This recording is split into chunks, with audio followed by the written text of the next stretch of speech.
Hello guys, আজকে আবার তোমাদেরকে আমার পাগলা এআই মামার কাহিনী দেখাই তোমাদেরকে। মানে ভাই, কেমন কথা! আমি বললাম যে মামা একটু রুমটা সাজায় দাও। ওমা, মামা এনে কি দিল? ইয়ান চুং চাং চুং। আমি তোর বাপের জন্য দিই নাই। আয় হায়, এটি তো যেমন জামাই দেহে এই রুমের ভিতরে কোন একটা বেড়ালো এখানে একটা সুখ। তাইলে কেমন হইব কত গাইস?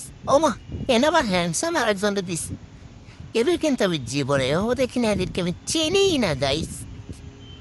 আর এটি যদি দেখে আমার যাওয়াই যে আমার রুমের ভিতরে, তারপরে এমনি দাঁড়ায় রেছি। এই চেয়ার চিপিতে দিয়ে এই মানুষের সংসার ভাঙবো? আয় হায় সর্বনাশ! কি কব আবার? আমাদের ছবি দিয়ে আবার মামায় হাসতেছে। ভুলে একজন মানুষ দিয়ে ফেলাইছে।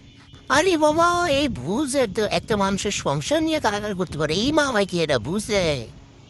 শিট, মামায় আসলেই পাগল।